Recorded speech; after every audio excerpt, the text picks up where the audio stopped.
Hey guys, tonight we're floating into the mists of old Mexican art, into a jungle, not into a mountain city, but into a lake. A strange, sprawling, shallow lake where, at first glance, absolutely nothing seems promising. Really, if you landed here 500 years ago, with no idea how to coax food from this swamp, you'd be ankle-deep in muck and despair in no time. But not the Aztecs. They looked at this soggy disaster and said, "Perfect place to build a city and feed millions." You bob gently in a canoe, water lapping softly against the sides, and you squint at the horizon. It's murky. It's filled with reeds, muddy islands, and the occasional suspicious ripple. There's no sign that this place, Lake Texcoco, will become the centerpiece of an empire. If you could stack layers of mud and plant material on top of those platforms and anchor them to the lake bed, you might just be able to grow something. You probably won't survive this. You're going to feel your way through the damp reeds, hear the splash of fish darting through the canal. No plows, no wheels, but they had hands and patience and sharp sticks. And they had a knack for noticing how things worked. They saw that the lake deposited fertile sludge during the rainy season. They saw how roots held together. They learned to build with what the lake gave them, instead of fighting against it. Tug on the woven layers of tule grass, your fingers slick with lake silk. He's got sacks of maize tucked beside him, and his face is weathered from decades of dons like this one. All around him, the chinampas stretch into the mist green, orderly, thriving. Certain water birds, like grebes, weave reeds and mud into sturdy rafts for their eggs. The farmer turns his head just slightly. There's something in the water, just under the surface. You've arrived at the edge of empire, built not on stone or steel but on floating gardens that refused to sink. A swirl, a ripple, probably a fish. Probably, or maybe one of the lake's more unsettling residents. Like the axolotl, a grinning amphibian that never grows up and lives its whole life in water. You'll meet one later. Don't worry. Who knows, maybe a young Aztec saw one, poked it with a stick, and thought, we could do that bigger. And you're going to marvel quietly, because the farmers are still asleep at how something this sophisticated could sprout from mud. Some estimates suggest that a single acre of chinampa could produce 7 crops a year. Some suggest the system may have older roots with the Exoquimilca people, who lived in the area centuries earlier. Maybe the Aztecs borrowed, adapted, and supercharged the idea. Classic empire move. That's right. You could go from seed to harvest faster than your modern backyard tomatoes ever dreamed of. It's often called a floating garden, but that's a bit misleading. These weren't loose lily-pad farms bobbing in the current. No, they were semi-permanent, islands-long, narrow, hand-built rafts of productivity tethered to the earth below. So, before you get comfortable, take a moment to like the video and subscribe, but only if you genuinely enjoy what I do here. And, hey, let me know in the comments where you're re-listening from and what time it is. Curious minds want to know. Now, dim the lights, maybe turn on a fan for that soft background hum, and let's ease into tonight's journey together. The water is shallow, brackish, and not exactly ideal for drinking. It's not a postcard-perfect blue, either more of a reflective grey, spotted with floating patches of reeds and the occasional heron standing on one leg, looking thoroughly unimpressed. And yet, this is where the Mexica people whom we now call the Aztecs decided to make their home. You arrive at the edge of Lake Texcoco, sometime around the 1300s. The air smells like damp earth and algae. It wasn't entirely their first choice. After centuries of migration, legend says they followed a prophecy. Settle where you see an eagle devouring a snake atop a cactus. Mexico's valley had once been filled with interlocking lakes, but by the time the Aztecs arrived, it had become a patchwork of wetlands, some salty, some fresh, all shallow. Not exactly the land of plenty, but it had its advantages. It was defensible. It was overlooked. And, most importantly, it had potential. Well, that eagle chose a rock in the middle of a swamp. Thanks a lot, eagle. Still, the Mexico were practical folks. When life gives you mud, you make floating farmland. The swampy lake basin was all that was left of a much larger body of water. At first, the settlers built small platforms out of sticks and reeds. Nothing fancy, just dry spots to stand on, but those little rafts gave them an idea. What they invented was a miracle of slow, muddy engineering. But tonight, you're not just learning how they worked. The Aztecs didn't have beasts of burden to help them. There is a quirky fringe theory out there that says the idea for chinampas may have come from watching floating bird nests. Mainstream historians agree the chinampa system became one of the most productive agricultural systems in the world, but historians still argue whether the Mexica truly invented chinampas. On their own, you watch the early light spill over the lake. A canoe glides past silently, piloted by a man who's still half asleep, and then a bird calls sharp and sudden. For now, let the canoe pass, let the ripples spread, and let the smell of fresh, wet earth settle around you. You step off your canoe and immediately feel it's the springy, soft surface beneath your feet. It's not solid land. It's a careful arrangement of nature and stubbornness, and it wobbles just enough to remind you you're re-standing on a patch of earth that shouldn't exist. This is the chinampa, and building one from scratch isn't for the faint of heart. You crouch low, running your fingers across the edge. First, there's a woven base, made from reeds, usually tule or ahwat bark fibers.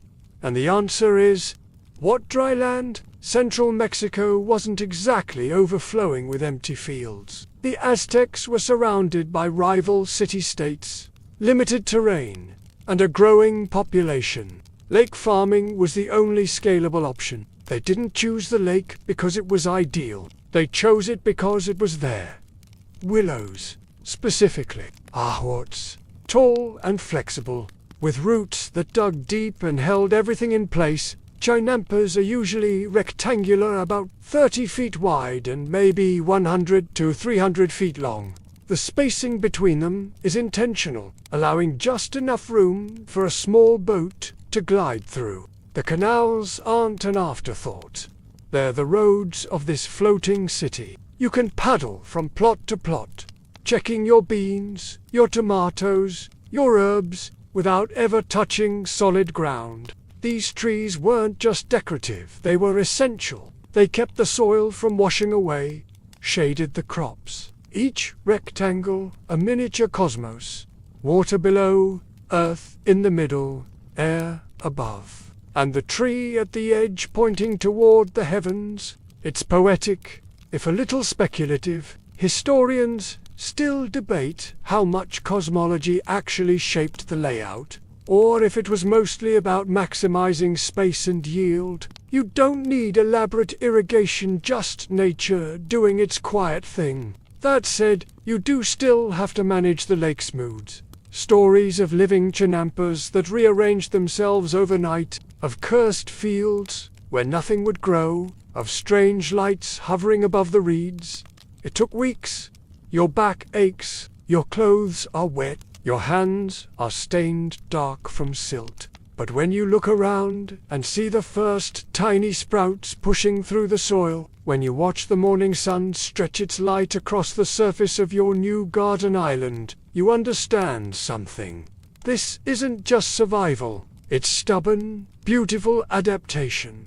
Was it swamp gas, reflected stuff, or something stranger? The records don't say, but you'll find out for yourself. Maybe, in a few sections, when the rainy season hits, the water level can rise fast. Some chinampas would flood, and others could be swept loose, if not properly anchored, and served as visual borders so you didn't accidentally steer your canoe straight through someone else's cornfield. The Aztecs would gather armfuls of this plant material from the lakeshore, dry it, twist it, and then knot it together like a giant soggy basket. Just stone blades, obsidian edges, and time, and teamwork. Entire families worked together to build and maintain their chinampas.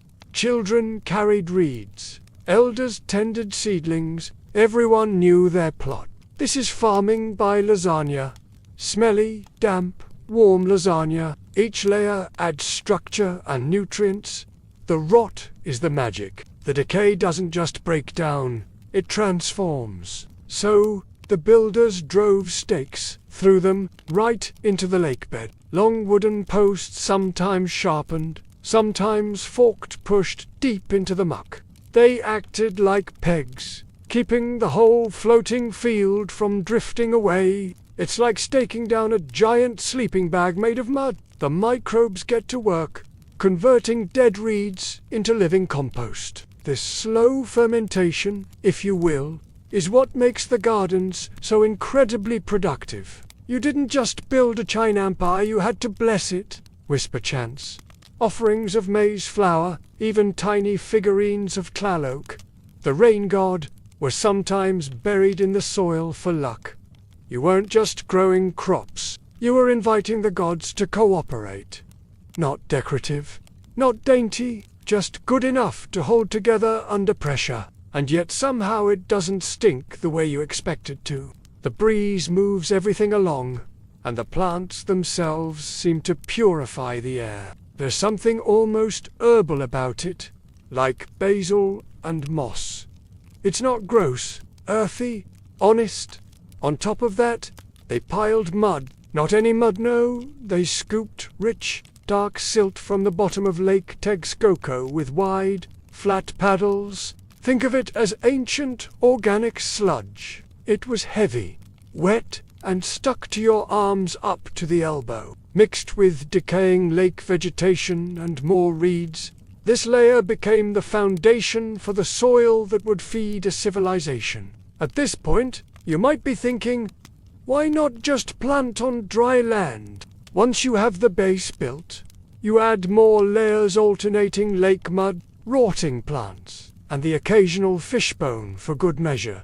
And here's the secret nobody talks about.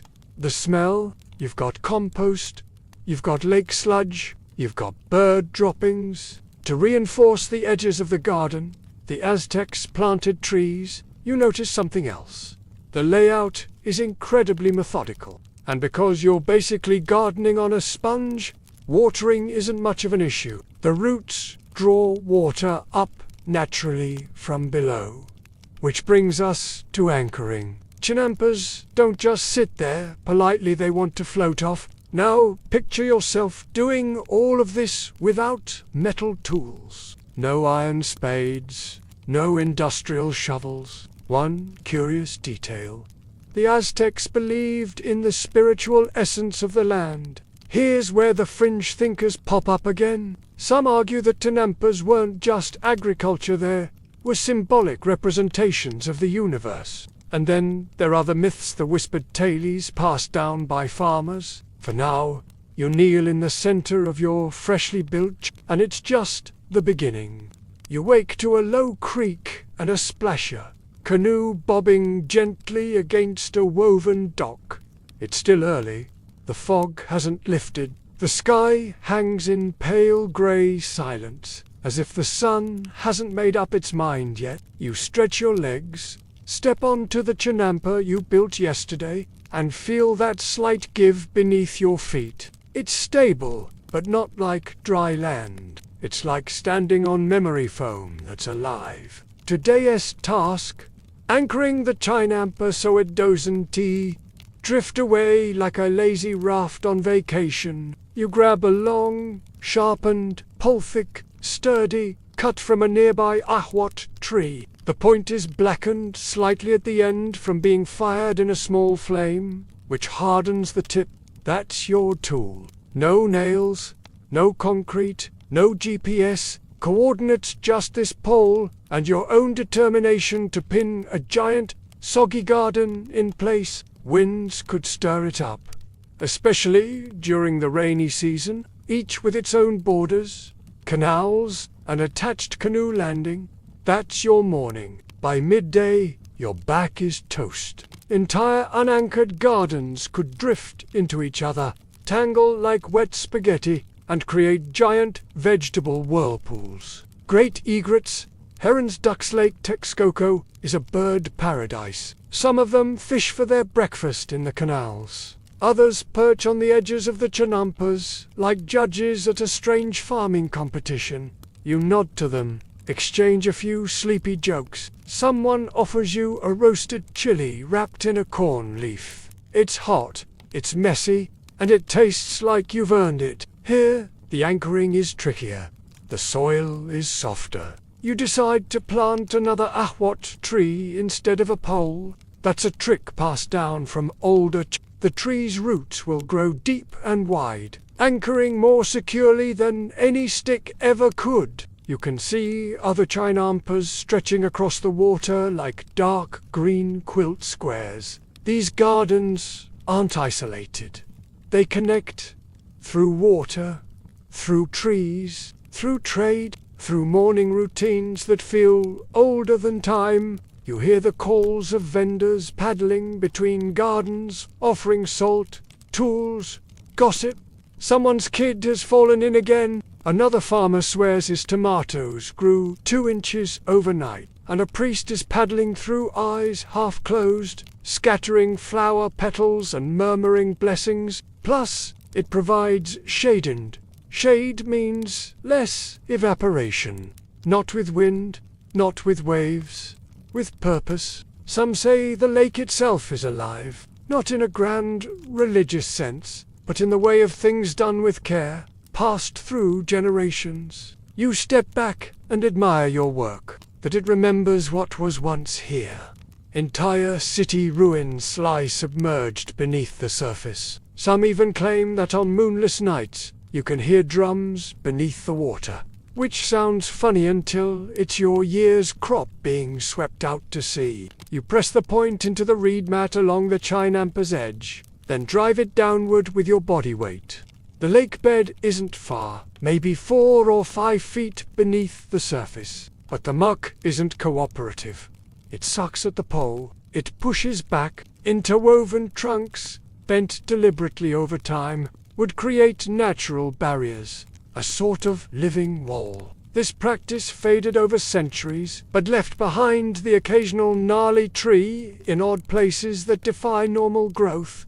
Arborists still puzzle over them. You have to wiggle, rotate, and shove, again and again, until it finally sinks deep and bites into the sediment. You do this for more times 1 at each corner.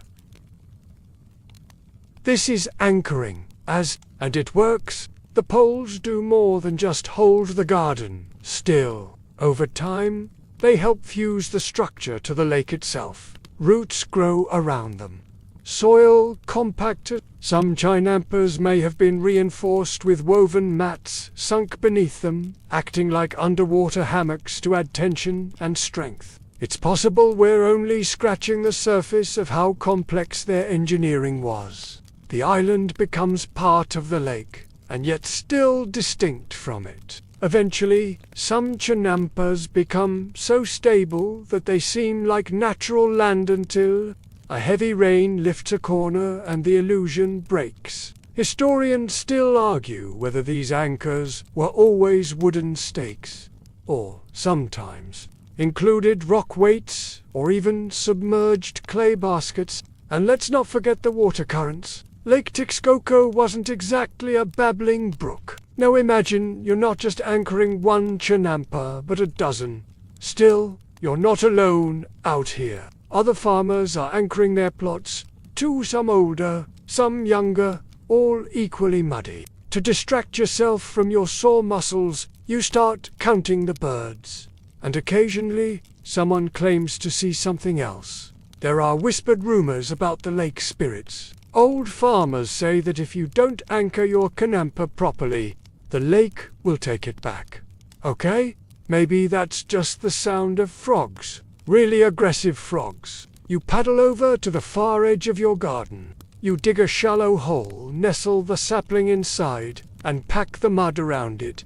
It feels ceremonial. Here's a quirky tidbit. In some rare cases, the Aztecs trained the trees themselves to form fences between gardens. By late morning, the fog has lifted. The lake is fully awake now. There's harmony here, a rhythm, anchoring the Chinampa ISNT, just about holding your plot still. It's about linking yourself to the wider floating world. You lean against your canoe and feel the gentle pull of the anchored stakes. Your garden isn't going anywhere. You sit cross-legged in the center of your Chinampa now, arms streaked with mud, nose tingling from the morning chill and the smell. It's hard to describe.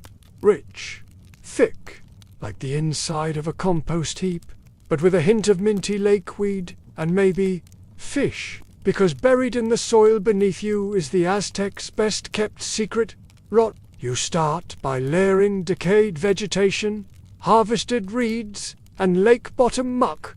That fishbone soup from yesterday, it's now calcium for your squash.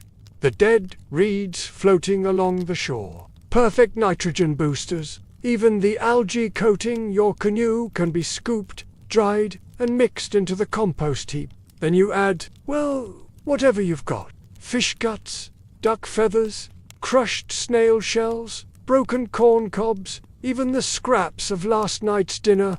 Nothing goes to waste. Chinampa, farmers called Chinamparos knew exactly how deep to bury each type of matter. Wet layers went low. Leafy matter up top. They could judge soil acidity by touch, smell, even taste. You hold it up to the light. It looks like it belongs in a high-end grocery store. But here it is, grown without synthetic anything, without pesticides, and without overworked land. Modern agronomists have studied Chinampa plots and found nutrient levels that rival commercial farms. Still, it all breaks down, warms up, and feeds the soil from within. Not a raging bonfire, mind you, but enough smoke to alarm a neighbor or scorch a few beanstalks. You wonder how many generations have done this before you, laid in the dirt, hands behind their heads, full of aches but proud of their work. A few ancient pictographs even show farmers fanning smoldering Chinampas with bundled reeds, an Aztec version of compost control. And because the beds are slightly raised, the roots never drown. It's hydroponics, basically centuries before hydroponics had a name. You sit there, impressed and maybe slightly annoyed that you didn't think of it yourself. Historians still argue whether the Ch's long-term fertility was due to the composting alone or a more complex synergy of microbial ecosystems, something we haven't quite replicated. Tiny fish, frogs, salamanders, even algae cakes. Yes, called tecatlatel. It was dried and fried into something like lake jerky. High in protein, low in appeal, but hey, it kept you alive. He's an old man, wrapped in a poncho, humming something tuneless. The compost quietly bubbles beneath you. The canals ripple gently. A frog croaks nearby. You wave. He waves back. And then, with a glint in his eye, he holds up a clump of something slimy. Some believe that the canals acted like living veins, circulating beneficial bacteria and oxygen that supercharged growth. Others think it's the rhythm of harvest and reap, the continual layering and disturbance that creates a sort of controlled chaos perfect for plant roots but baffling to science. Oh yes, the floating garden doesn't just float, it ferments. To the casual eye, a Chinampa looks like a raised garden bed surrounded by canals. But underneath, it's a slow-cooking, biological stew. Still a little green, but glowing like a promise. That meant leaving piles of rotting material to heat up 4 days before adding it to their soil beds. The steaming heaps smelled foul. Yes, but they killed off pests and broke down tough plant fibers more efficiently. Over-fertilization could lead to stunted growth or algae blooms in nearby canals. Too much of a good thing, even in the Aztec world, required balance, so farmers had to monitor carefully. Some introduced snails to keep canal algae down. Others grew break crops, plants that absorbed excess nutrients and could be composted again. Imagine explaining that to your neighbors. Ah, that horrid smell. It's just pre-fertilizer, totally intentional, and it works like magic. While modern agriculture sometimes relies on chemical fertilizers and costly irrigation, the Aztecs hacked the system early by turning waste into wealth. It's warm. No joke. The composting action generates heat from within, creating a microclimate that helps seeds germinate faster, especially useful on chilly mornings. After one harvest, you didn't start over. You just pruned, refertilized, and reseeded. The rot renewed itself constantly, keeping the soil spongy and full of life. This was sustainable agriculture centuries before we had buzzwords for it. It's like gardening on top of a very polite volcano. Here's something quirky. Some Chinampa farmers used to pre-digest their compost. You lean back and wiggle your fingers into the earth, and this fertile bed could be used again and again. What's wild is how precise the Aztecs were with their soil layering. But here's where things get mysterious again. You reach down and pluck a tomato. It's not quite ripe, yet still a bit green, but the skin is smooth, taut, and the stem snaps with a gentle twist, and you didn't even have to water it. The canal water, full of dissolved nutrients, seeps into the root zone naturally. Capillary action pulls it upward. But of course, it's not all paradise. Some chinampas became too fertilous. That's a thing. And sometimes the rot got too enthusiastic. Overheated compost heaps could catch fire. You lie back on the soil, the sky stretching overhead like a soft, faded curtain. Then you hear a grunt. You sit up, startled, and spot a figure crouched near the canal's edge, scooping what looks like frog spawn into a woven basket. "Breakfast," he says. You laugh, because it is. The Aztecs didn't just grow plants. Here they harvested protein too. So here you are, sitting on a garden of rot, watching the lake feed everyone without complaint, and the tomato in your hand. You push off gently from the edge of your chinampa, dipping the paddle into the water with long, smooth strokes. The canal is still this morning. Barely a whisper of movement except for the soft swirl left in your wake. You're floating down a waterway, one of thousands crisscrossing this living grid. Every chinampa faces a certain way-long axis, aligned east to west. Most of them, that's deliberate. It maximizes sun exposure throughout the day, giving plants even lighting, efficient, even photogenic. If you ignore the mud smears. The Aztecs didn't just build gardens, they built a network. Canals connected each chinampa like capillaries, feeding crops and people alike. And right now, you're taking the scenic route to nowhere in particular. Mist clings low to the surface, turning every tree, every patch of greenery into a ghostly silhouette. You stop paddling and just listen for a moment. You hear the rustle of leaves, the distant splash of something amphibious, the dull thump of someone planting maize somewhere behind the mist. You're not on a road. You're not even on a path. There's still wildness in the corners, feral ducks nesting in abandoned a snake sunning itself on a half-submerged log, a spider web so perfect it looks spun by a god with OCD. If your canal became clogged, it didn't just inconvenience you, it disrupted trade, irrigation, and the general feng shui of your neighbors. A blocked canal meant drama, and passive-aggressive flower arrangements were not uncommon. One belongs to a fisherman, large net coiled at the front, the smell unmistakable. Another is full of clay pots and woven mats. The third, covered in feathers and painted gourds. Someone's prepping for a festival, you think, as you glide past row after row of long rectangular gardens. You begin to appreciate the layout.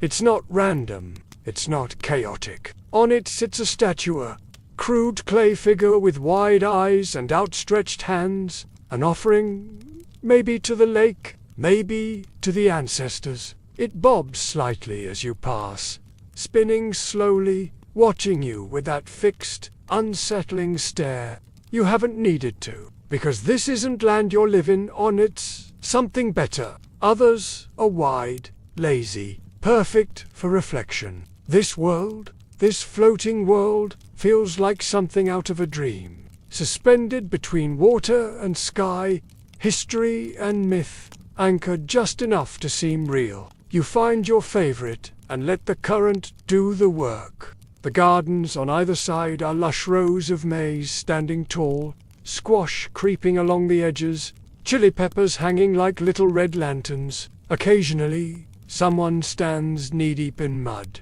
tending a corner, nodding silently at your passing boat. And spiritual, some festivals involved entire processions of canoes, decorated with paper flowers and burning copal incense, drifting silently through the grid. Water was sacred, after all. It connected this world with the underworld, and every ripple was a reminder of that connection. It's transportation, trade, communication. It's a floating city within a city. In the center of one of the busiest, most densely populated cities in the world at the time, the Chinampa canals were quiet, efficient, sustainable.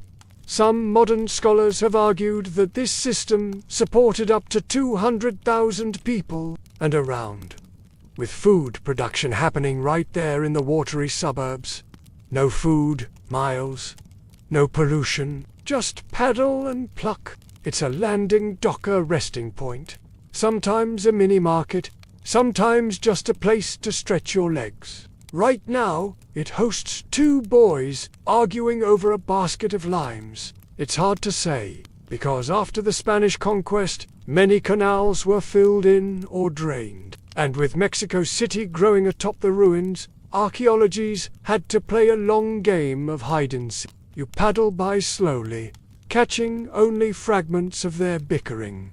One accuses the other of stealing from Tlaloc. The other insists Tlaloc never eats limes. Between each row, the canals are just wide enough for two canoes to pass below. You pause to let an elderly woman paddle by in the opposite direction. Her boat is filled with squash blossoms and wrapped bundles of herbs. She nods once, approving of your technique, or maybe just acknowledging that you haven't crashed into anything yet. A high bar, apparently. The further you drift, the more you realize that this isn't just farming. These trees were the green infrastructure of their day, elegantly, while also providing perches for birds and shade for paddlers like you. Up ahead, you spot a small wooden platform sticking out from a Chinampa classic lake drama. You drift beneath the sweeping branches of an ahwat tree. Its roots twist down into the water like long fingers,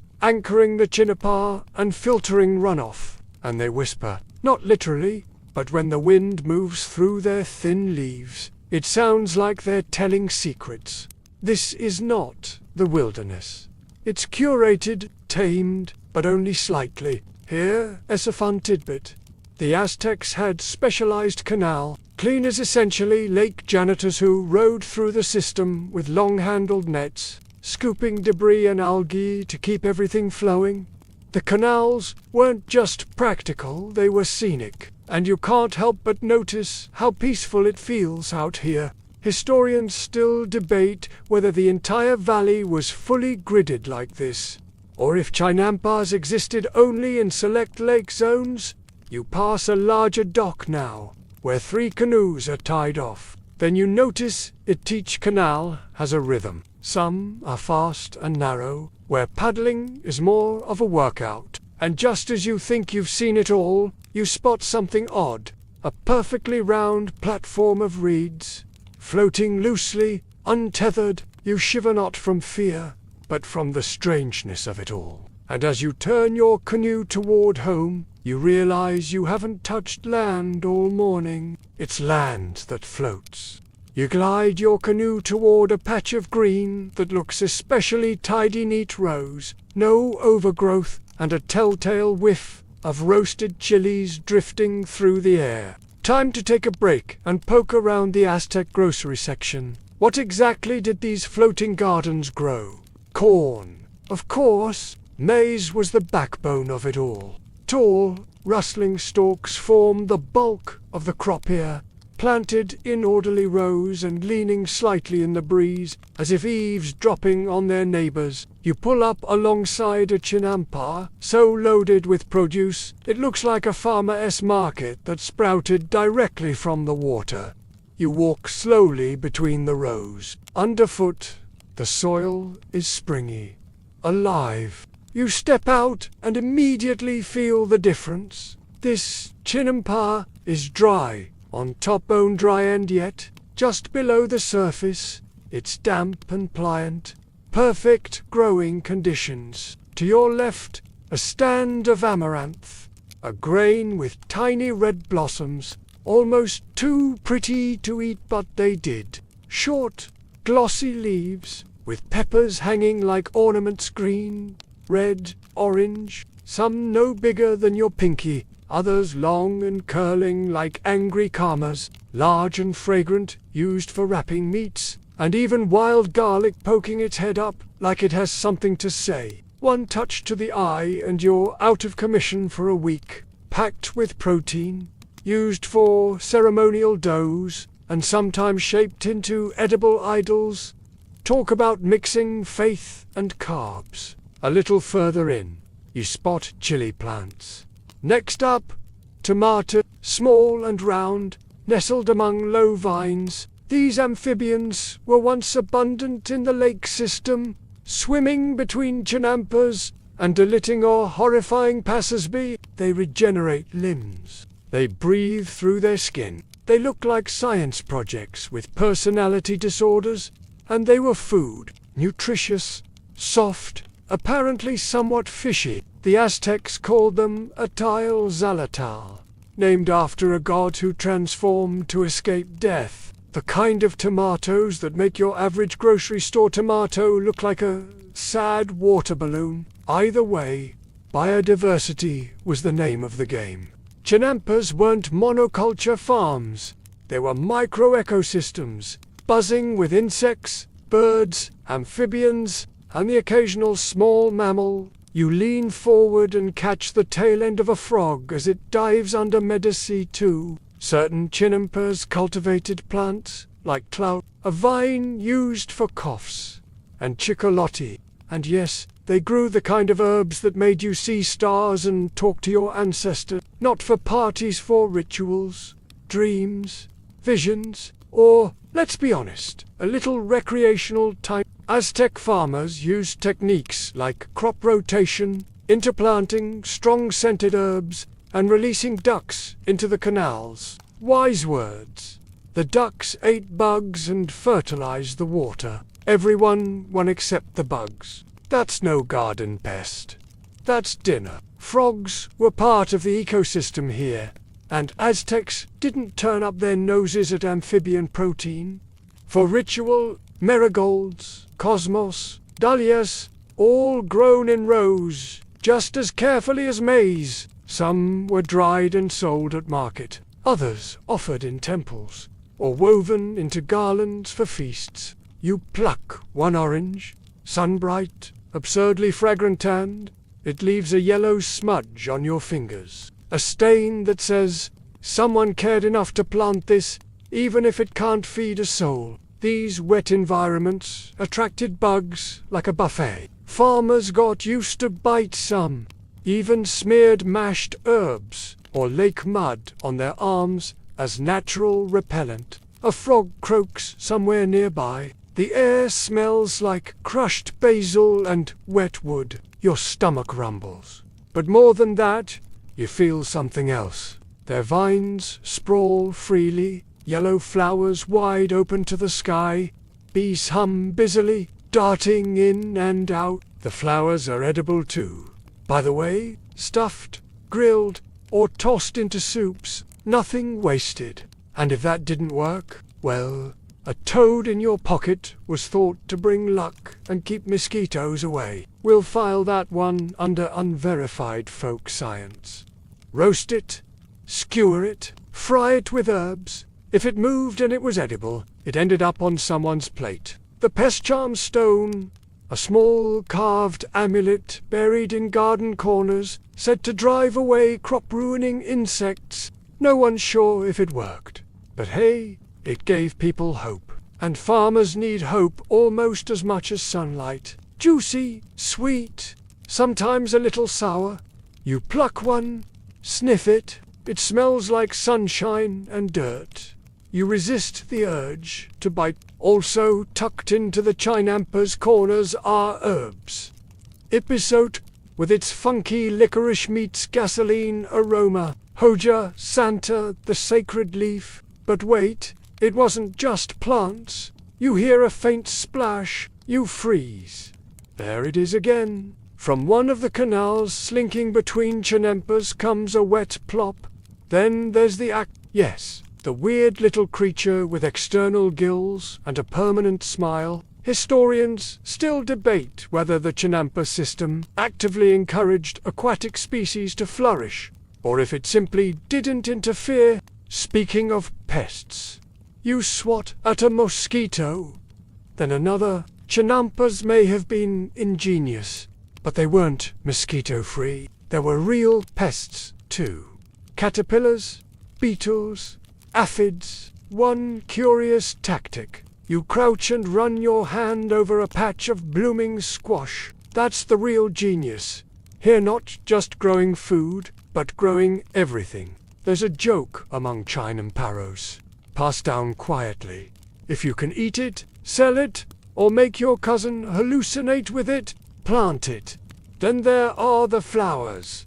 So many flowers, not for eating, for beauty. So you sit there for a moment, surrounded by edible, fragrant, buzzing life. You feel full, not from food, not yet, but from the sheer abundance of it all.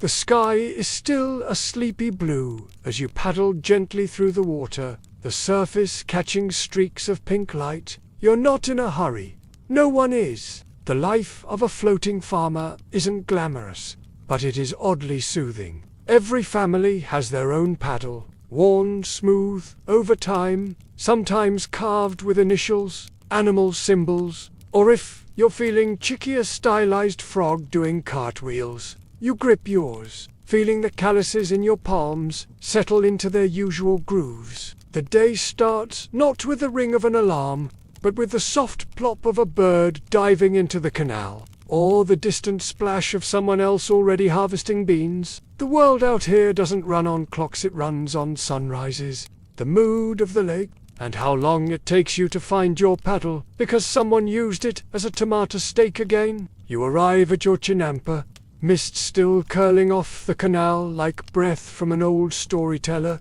and you begin your morning routine. First things first. The oars. You've seen this little guy before. He's not technically a pet, but he shows up every few mornings, like he expects to be consulted on irrigation strategies. Next, you check your crops. You hum as you go, and the sound of your own voice surprises you in the stillness. Either way, no one messes with them. You drop a few stray water snails into the canal for him, and he wiggles off like a wiggly little prophet. She's already up to her knees in water, harvesting lake algae to spread on her beds. Your feet are wet most of the time. Your back gets stiff, and you never ever wear your good sandals. You wave back. Everyone knows everyone here. You trade jokes, tools, seeds, and the occasional family scandal. You walk the narrow length of your bending low to inspect each plant like a schoolteacher eyeing up a row of unruly students. The maze is tall and confident. Add some grilled squash blossoms, a slice of soft cheese, and a few roasted chili strips. No forks. This is literal floating. After a long morning, many Chinamperos take their canoe out and just drift for a bit. Sometimes you nap, sometimes you fish, sometimes you trade stories across the water like lazy verbal frisbees. No packaging, just the sound of birds and your own chewing.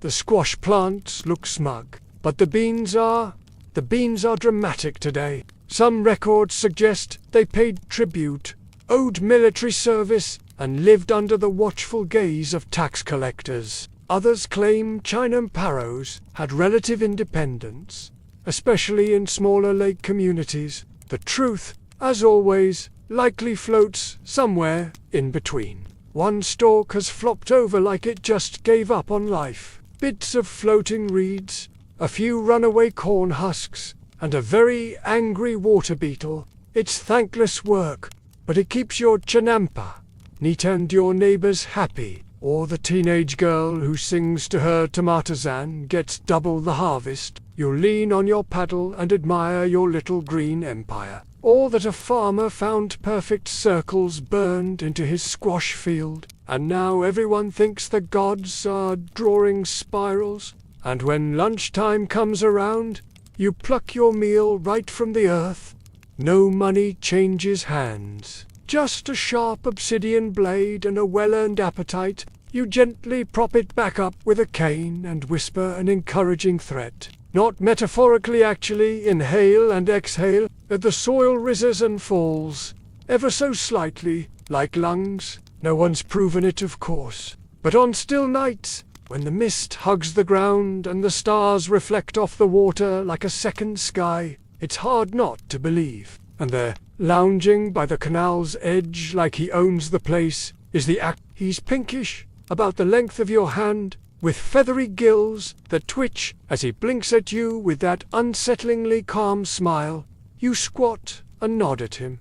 He blinks. Conversation over. Some Chinamperos believe axolotls are lucky guardians of the lake. Others just think they're weird. Back to work. You start weeding gently, plucking invaders from the soil, tossing them into a side pile for compost. It's repetitive, meditative. The neighboring an older woman with silver-streaked braids and the kind of stare that could wilt lettuce, calls out a greeting. A lot of Chinampa work is like this: quiet, slow, deeply physical, pulling weeds, turning soil, adjusting shade screens woven from reeds. Still, the perks are real. You grow your own food. You paddle to work. Your commute involves waterbirds and the smell of wild mint. You open your woven bag and pull out some tortillas, warm from the morning coals. Then comes the best part of the day. Floating. No, not metaphysical reflection, though that happens too. And the gossip, richer than the compost piles. Did you hear about the man on the East Bank who swears a water spirit braided his hair while he slept? Here's a fringe belief. Some Chinamperos claim that when the moon is full, the Chinampas breathe. Historians still debate whether the lifestyle of Chinampa farmers was as peaceful as it seems, or whether this romantic image is something we veer projected backward through centuries of nostalgia. You spend the rest of the afternoon clearing your canal. By the time the sun begins to dip, your arms are tired, your knees are creaky, and your face is sun-warmed. The axolotl resurfaces briefly, paddling in lazy circles like he's doing an end-of-day inspection. You wave again. He blinks. Satisfied, evening slides gently across the lake like a velvet shawl, soft and slow. You sit on the edge of your chinampa, legs dangling over the canal, watching the last glints of gold melt into the water. It's the quiet hour now when frogs begin tuning their throats. Birds nestle into the reeds. and the lake itself seems to exhale. But your day isn't quite over, because this, right here, is one of the most important and, surprisingly, delicate parts of the Chinampa. Rhythm, harvesting, no stomping through rows, no trampling young sprouts. Chinampa harvesting was an art. Gentle, strategic. You cut what's ready. Never too much. Always with respect. And if you're really old school, maybe you mutter a thank you under your breath to the plant, the earth, the lake. You're not sure if the gods are listening. But hey, manners cost nothing. You stand and stretch, back cracking in 3 places, and grab your favorite tool. A sharp, knife wrapped in leather. Lightweight, familiar, deadly to unsuspecting squash. You kneel beside a row of amaranth and begin your evening's work, slicing carefully just above the root. The boat rocks gently, weighted with the evening's bounty, and you take a moment to breathe it all in. The scent of warm soil, damp wood, the tang of green onion still clinging to your fingertips. Each cut releases a soft, green scent, like rain and pepper and sun.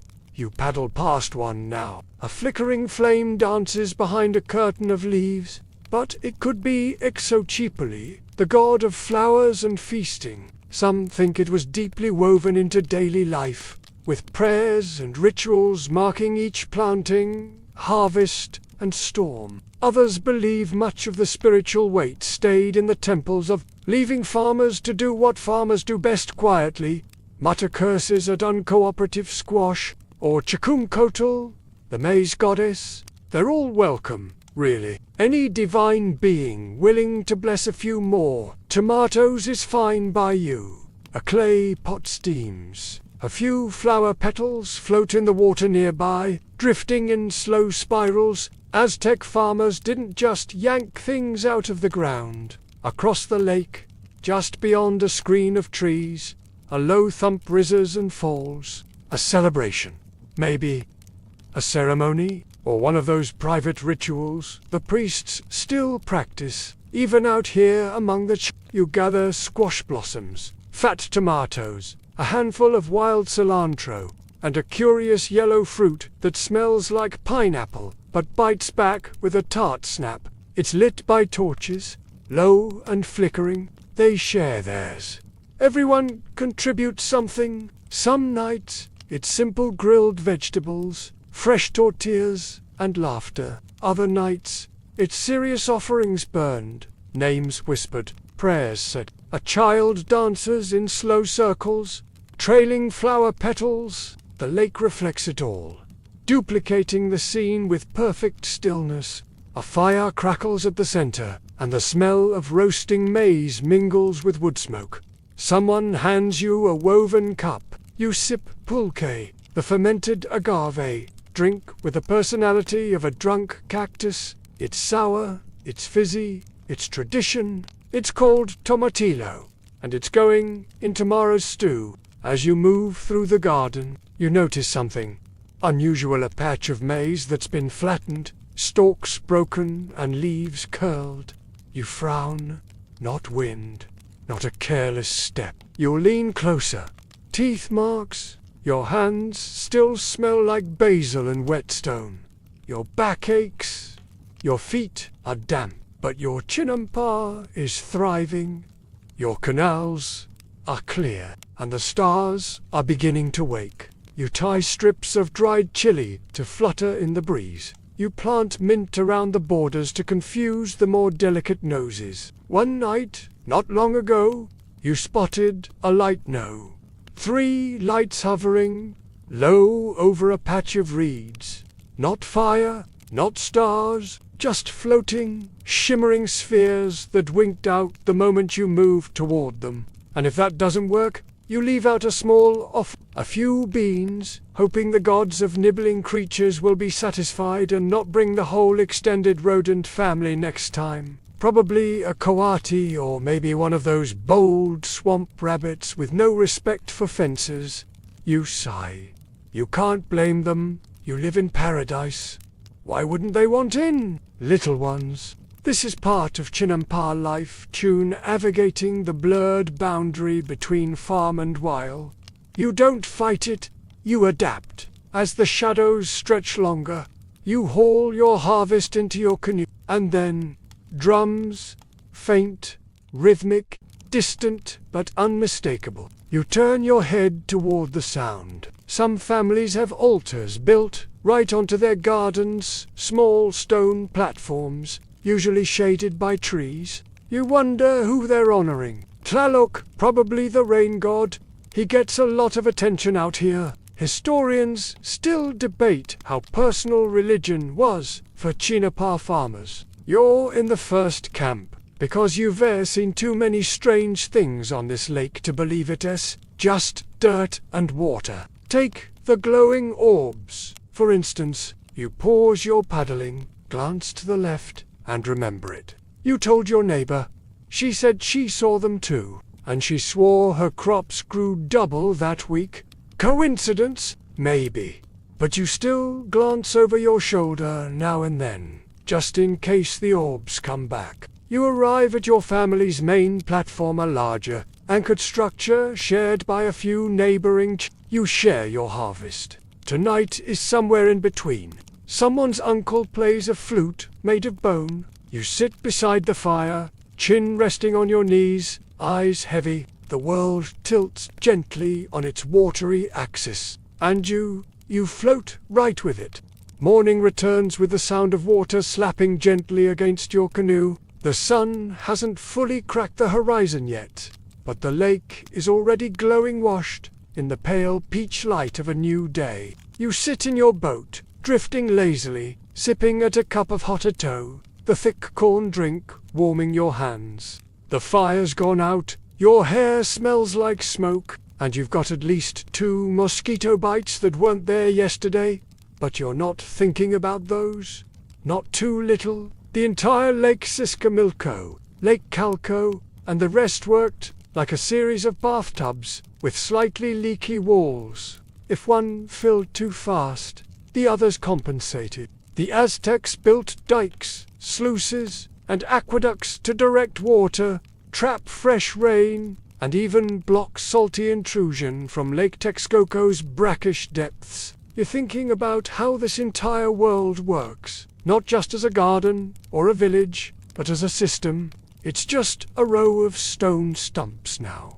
But back then, it would have brought clean water from springs miles away over hills, under trees, and right into the heart of. The current is faint but purposeful, like the lake is gently inhaling. It's hard work. The muck is thick, like wet clay mixed with seaweed and regret, but it's pure gold for the Chinamp. This bottom sludge, called limo, is full of nutrients. It's scooped out, dried, and spread across the garden beds to keep them thriving. You pass a young boy standing ankle deep in the water, balancing a basket on his hip. The more you worked it, the more it worked for you. He scoops floating duckweed into it, smiling shyly when you wave. He's not gathering food, he's gathering fertilizer. They wave, and you wave back, and it occurs to you that this watery world contains a lot more than just vegetables and frogs.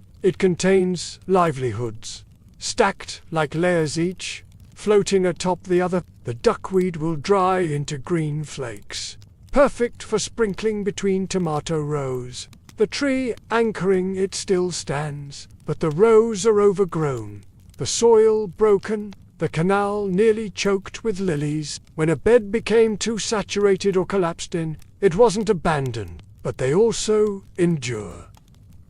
They rebound. Even abandoned ones don't truly die. They sink a little. The water slaps softly against your boat. The reeds bend in the breeze, and in the distance, smoke rises from cooking fires. They wait, and someday, someone comes along with a pole, a paddle, and a dream and brings them back. And today, like every day, it's holding you up. It's agriculture you can dig into and literally find history.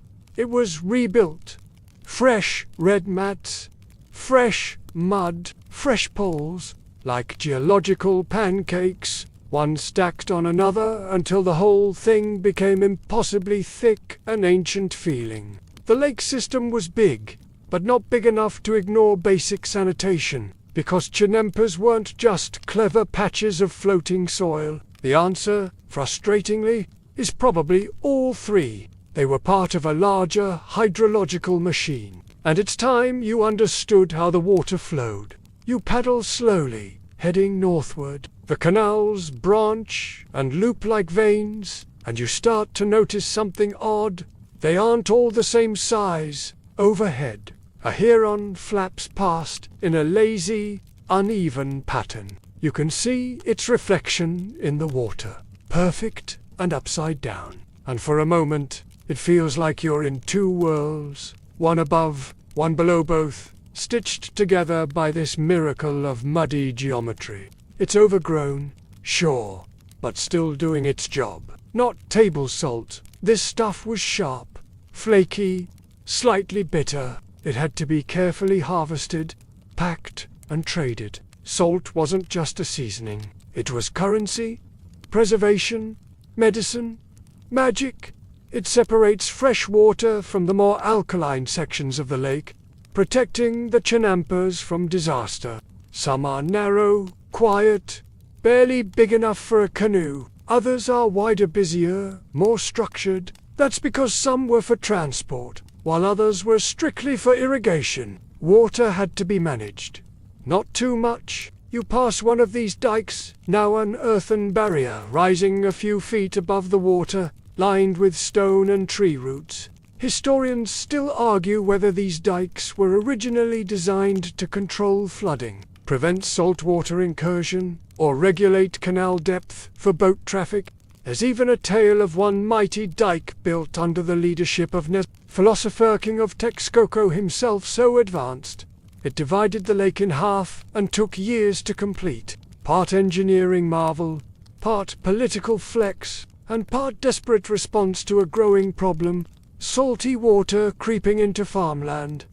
You pass a small inlet where an aqueduct once stood. You steer your canoe into a narrow feeder canal. Here, the water moves more quickly. Further along, you spot a group of men working in unison, each with long poles, dredging the bottom of a canal. This might be one of the most overlooked secrets of the system. The Chinampas fed the lake, and the lake fed them right back. You reach the end of the feeder canal and turn your canoe in a slow arc. And then, from across the water, you hear shouting. You look up. It's the salt workers. Every now and then, the lake would dry slightly in shallow areas, and the exposed beds would leave behind a crust of salt. The salt workers carry wide baskets, their feet dusted white. Speaking of layers, some Chinampas were built on top of older ones. Modern researchers have found Chinampa remnants with layers dating back centuries, still dark and rich with human. You pass a half-collapsed Chinampa, now half-swallowed by reeds. It hasn't been tended in years, maybe decades. Still, it feels alive. And maybe that's the heart of it. Chinampas aren't eternal. They take work, constant tending. So you paddle home through canals that curve like rivers, edges thick with willow and mint, a breathing, bleeding, buoyant system of life. You wake before the sun. Again, it's a rhythm now built into your bones, like the creak in your shoulder and the calluses on your palms. The lake is still wrapped in fog, thick enough to blur the horizon, making the sky and water blend into one silvery sheet. You sit at the edge of your Chinampa, toes dipped in the cool canal, hands wrapped around a steaming bowl of pozole, thick corn porridge, with a hint of lime and squash blossom. Breakfast. Aztecs. The Chinampas stretch out like a quilt below the mist, and here and there, other farmers are doing the same. Canoes packed with goods, drifting quietly toward the city. Some whistle, some sing.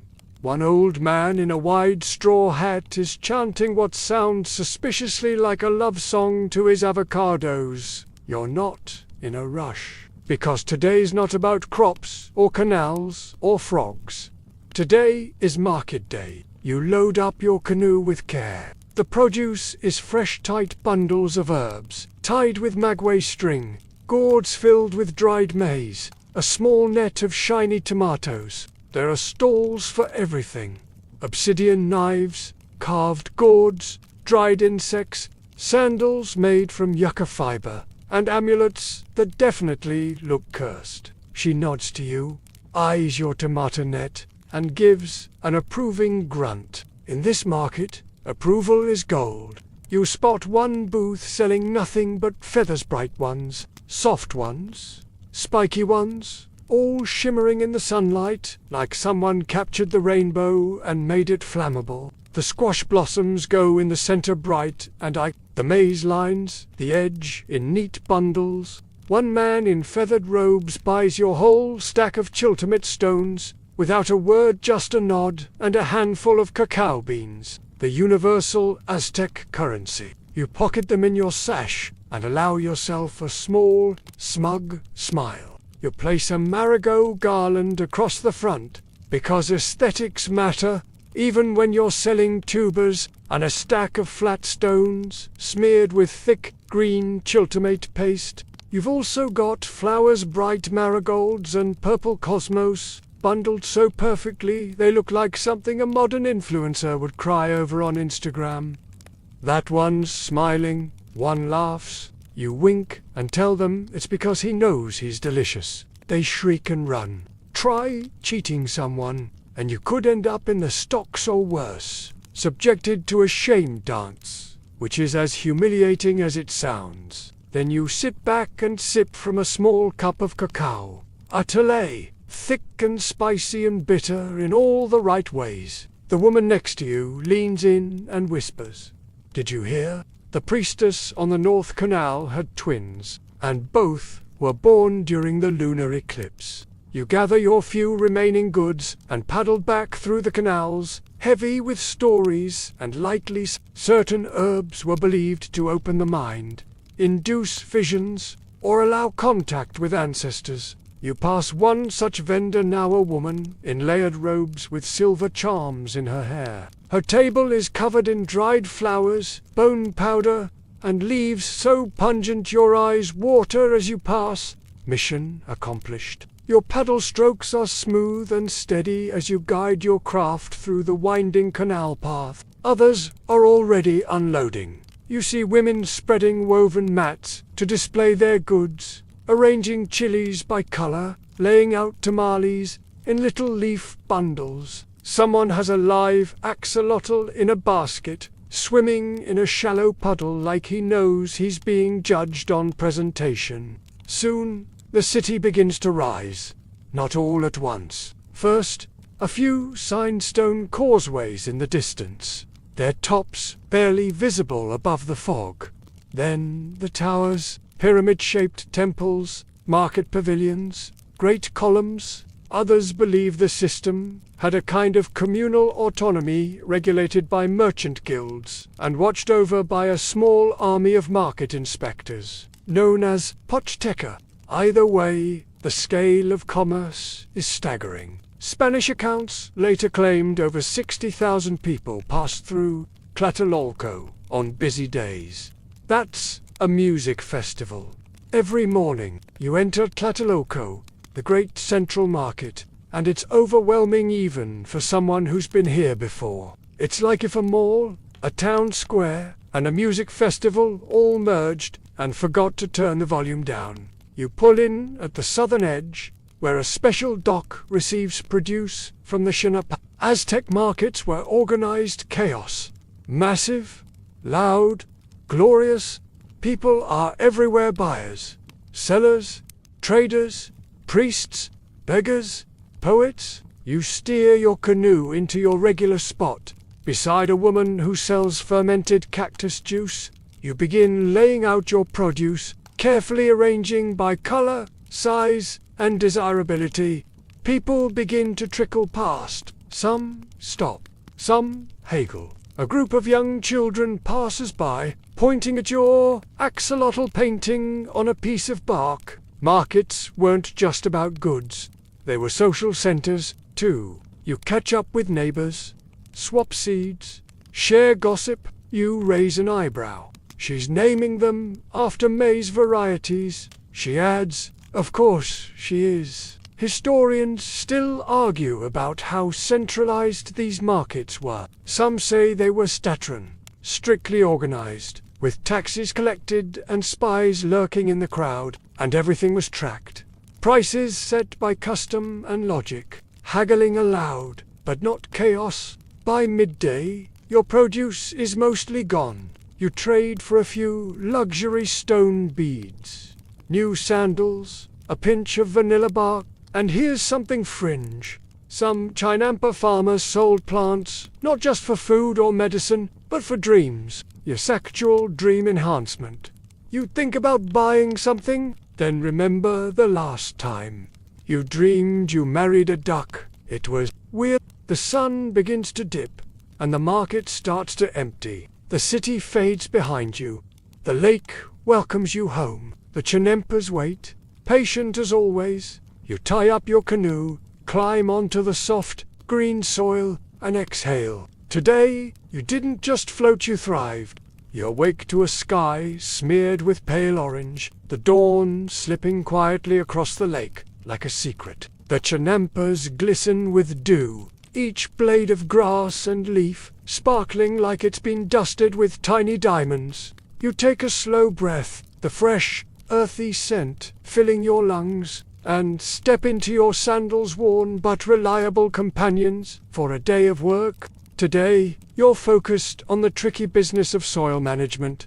Chinampas weren't just floating gardens. They were also floating experiments in balancing mud, nutrients, and water. With careful measured pokes, you churn the top layer of the Chinampa soil. This loosens compacted earth and lets oxygen seep in, crucial for the roots of your maize and squash.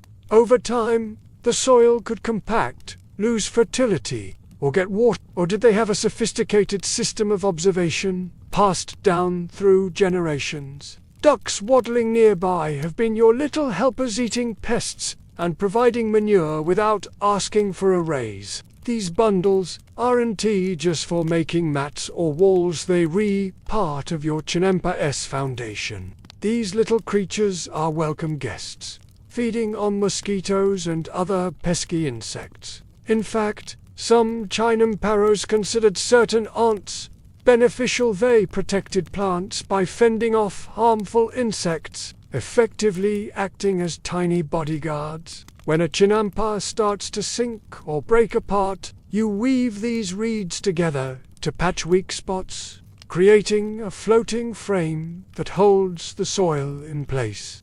Either way, it worked. These Chinampas were some of the most productive farmland on the planet. It's a complex mix of lake sediment, decaying plants, and most importantly, human ingenuity. These mats double as erosion barriers, shading devices, and even floating platforms for seedlings. Not just farming, but ecosystem management. No single part thrived without the others. Some say the system was fragile, hanging by a thread. Others argue it was a marvel of sustainable engineering, able to bounce back from most challenges. You've heard stories from older farmer Staleys of fierce storms swelling the lake, threatening to flood and destroy. You watch a small heron tiptoe along the canal's edge, poised and patient.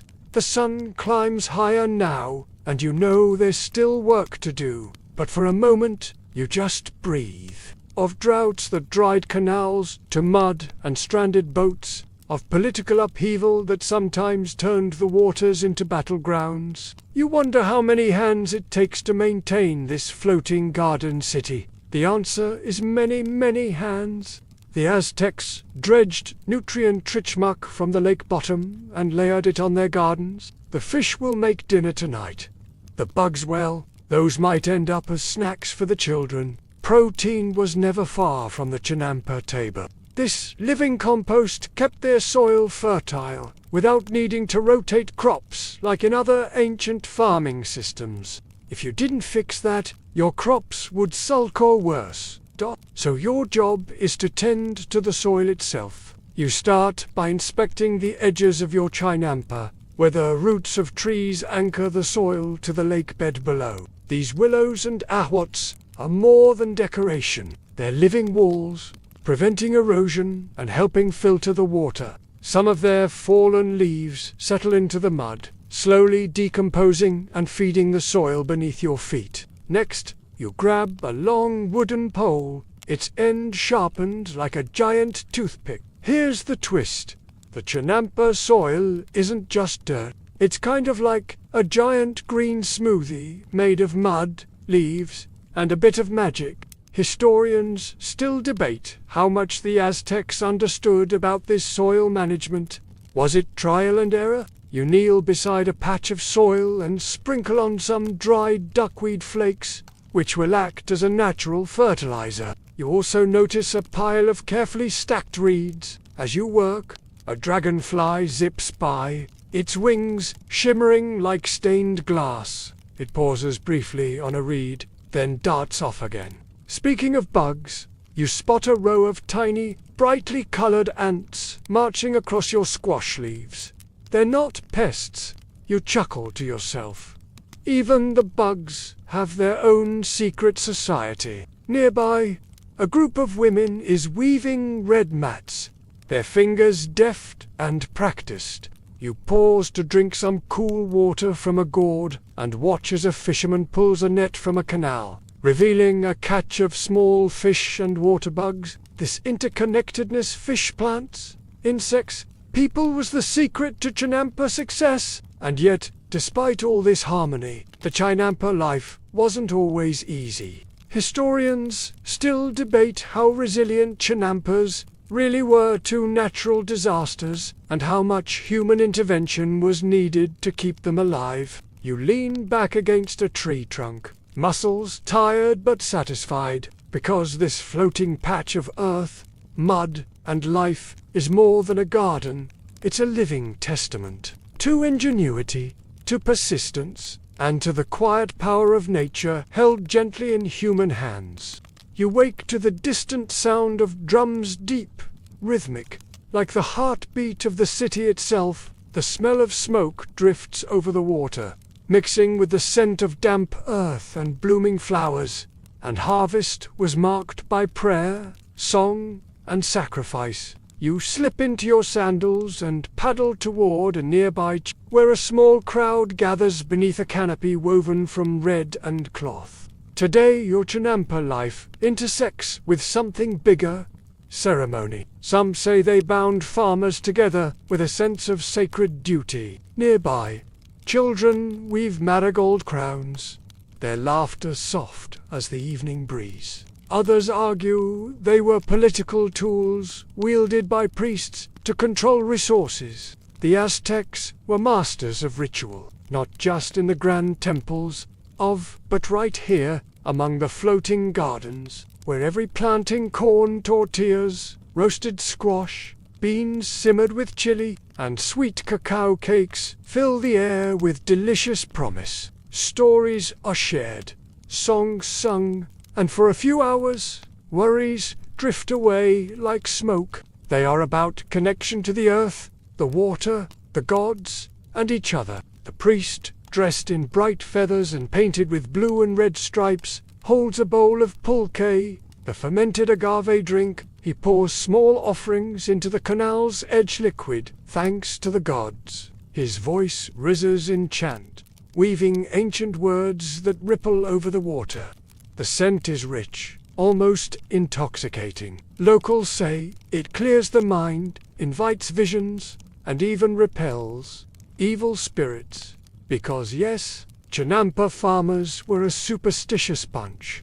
You join the circle, feeling the hum of community. The ceremony honors Chicamcotl, goddess of maize and fertility. She is the mother of your corn, the breath in your fields. Historians still debate the exact role of these rituals. Were they purely spiritual, or did they also reinforce social order and labor discipline? You lean closer to the priest's chant, hearing the words as they mingle with the splash of water and the chirping of birds. You notice a curious tradition.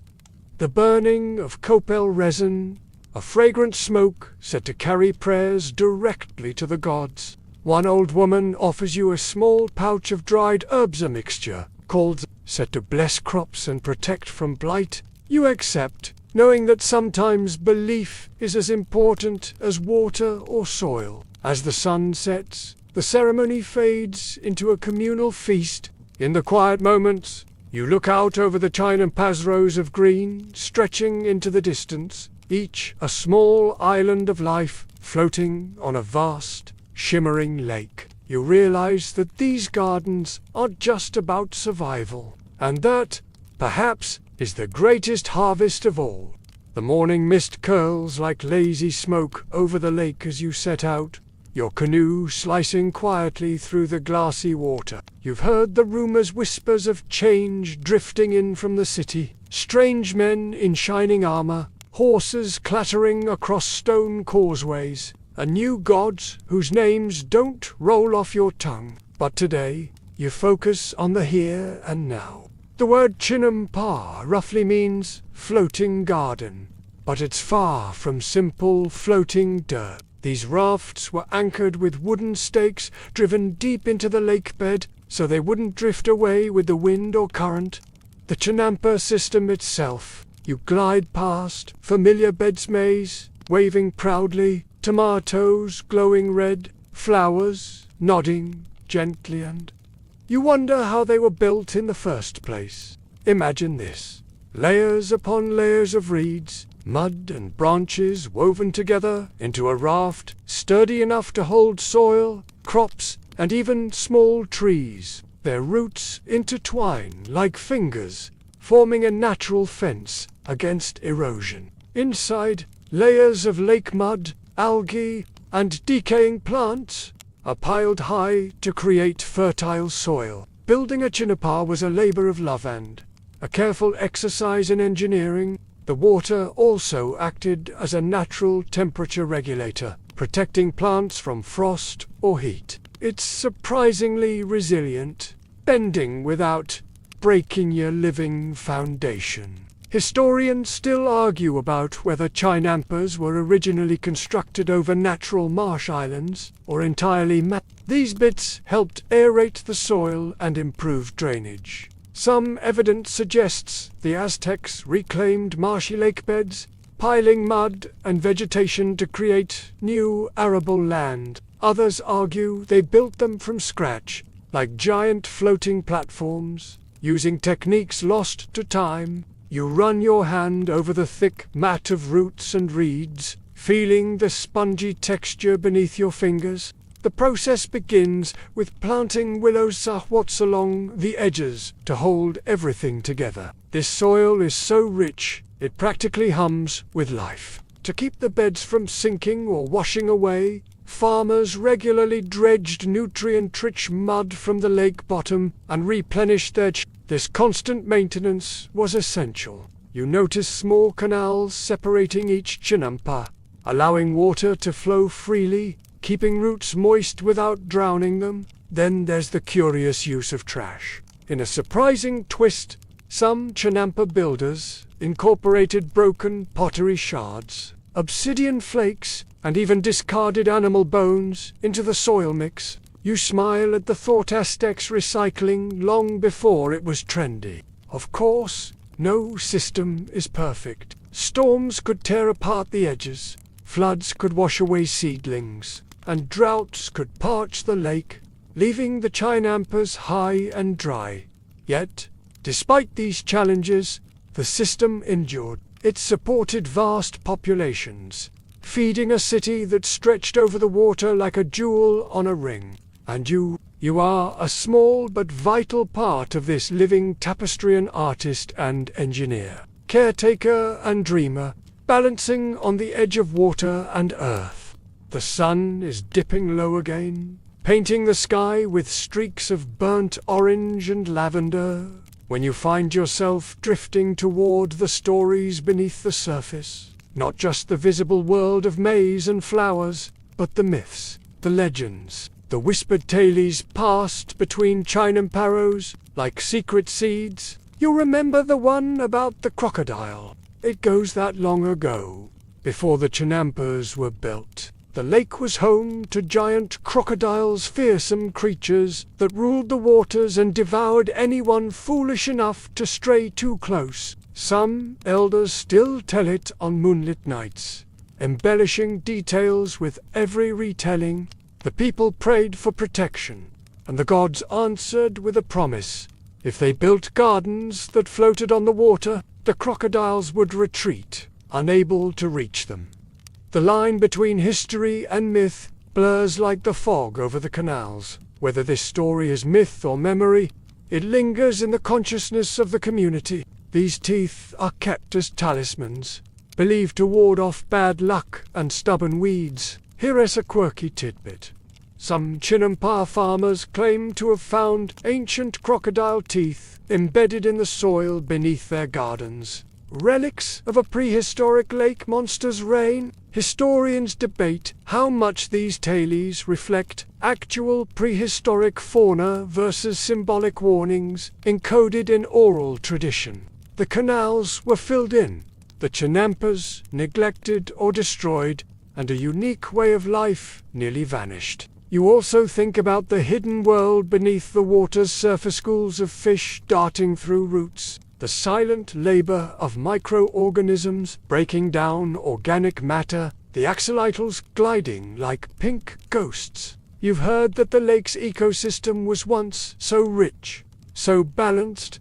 It supported not just food but spiritual life. They remind us that humans and nature can coexist in creative, sustainable ways. Water itself was sacred, believed to carry messages between worlds. The stars begin to blink awake, one by one. The lake's health was vital to Chinampa survival. Pollution, overuse, or drought could tip the balance and cause collapse. Some say the lake could remember everything that happened on its surface, every planting, every sacrifice, every song. It's a poetic image, but there's also a practical side, which, unfortunately, it eventually did. When the Spanish arrived, they drained much of the lake to build their new city.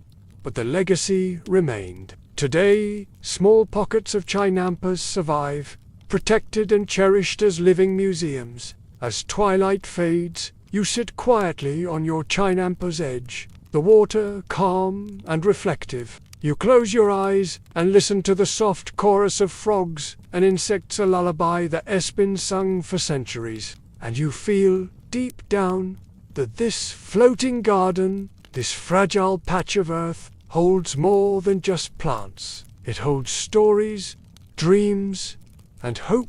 The final light of day slips behind the willows as you finish tending your Chinampa. One last check of the rose maize standing tall like sentries, beans coiled confidently up their stalks, squash blossoms curling shut for the night. You run your fingers through the soil one more time, and it's still warm from the sun. The notes are simple, but they catch on the breeze like fallen petals.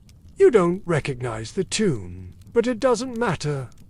It fits. Everything fits tonight. It clings to your hands like a gentle reminder of the day's labor. You stand and stretch, your back groaning in quiet protest. Overhead, the sky has softened into a velvet dome, stars just beginning to prick through. The canal reflects them like a second universe. You sit down on the edge of your floating garden, legs dangling above the water, and exhale. The smoke rises in smooth ribbons, fragrant and ancient. You pause, close your eyes, and offer your own silent prayer. Not for wealth, not for power. Your hands are still caked in soil. Your mind buzzes with the rhythm of paddles and polework and planting. But your body is still, the good kind of still, not out of exhaustion, but from the kind of satisfaction that only comes when your body is tired. your work is honest, and the land has given back what you've put in. Across the water, a soft melody floats and someone is playing a bone flute again. Nature hasn't let go. The old rose may have collapsed, something that floated, balanced, and grew. But the roots are still deep, the soil still willing. It's a quiet kind of resilience. You start to paddle slowly toward home, your canoe gliding silently through the now purple water. Fireflies flicker along the canal banks, blinking like miniature lighthouses. Even the axolotl, somewhere in the darkness, has curled up in the roots of a willow, as if the whole lake has fallen into a shared dream.